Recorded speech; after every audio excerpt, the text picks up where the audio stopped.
Hey everybody, Drew McLellan here from Agency Management Institute. This week coming to you from Louisville, Kentucky. You know, I have been on site with an agency and we've been talking about the reality of evaluating your team and looking at the players that are A players, B players, and C players. And you know, in an environment like we're in right now where it is super stressful, trying to fill the spots that you have open, trying to find good employees, trying to retain the great employees that you have, it is really, really tempting to keep mediocre employees on staff. Totally get it. You're like, you know what, even if they're a C player or a D player, they're getting the work done. It's marginal, but at least it's getting done. And I'm worried about being able to find a replacement in a reasonable period of time. But here's the reality, and this is what we have to remember even in this kind of an environment. If you want to keep your A players, you need to understand that they want to be surrounded by A players. They want to work with people who are working as hard as they are, who are as smart as they are, who are as driven and client-centric as they are. And when you ask them to work with people who are not really pulling their weight, who are sort of yabba-dabba doers, out at 5 no matter what happens, if you're under 40, Google Flintstones and you'll understand the yabba-dabba-do reference.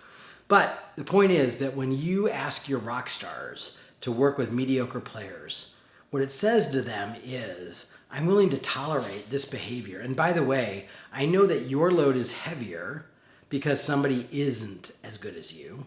And I know that you are carrying some of their weight and responsibility along with your own.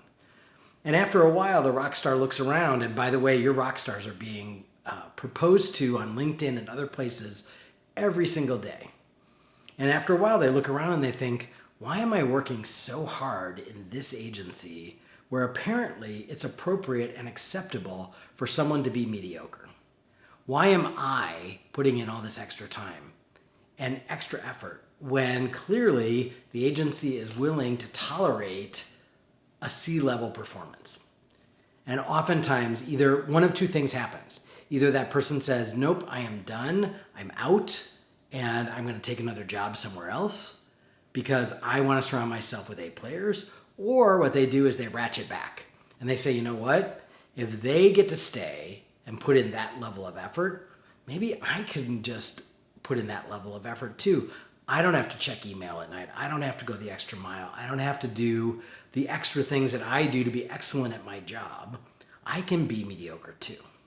So in either case, what you're doing by keeping the mediocre player is costing you your A player. They're either ratcheting back and becoming a B or a C player, or they just leave and they go to an agency where they can be surrounded by A players.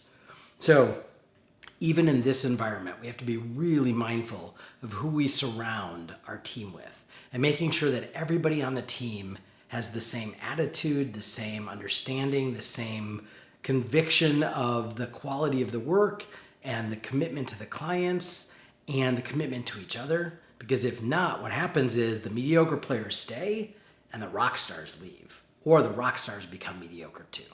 Neither of those are good for your shop. So even in this tough hiring environment, do not tolerate mediocre players.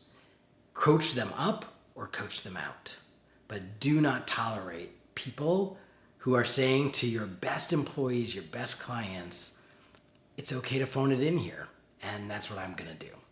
It is not good for your agency in the short term or the long term. All right, I'll see you next week.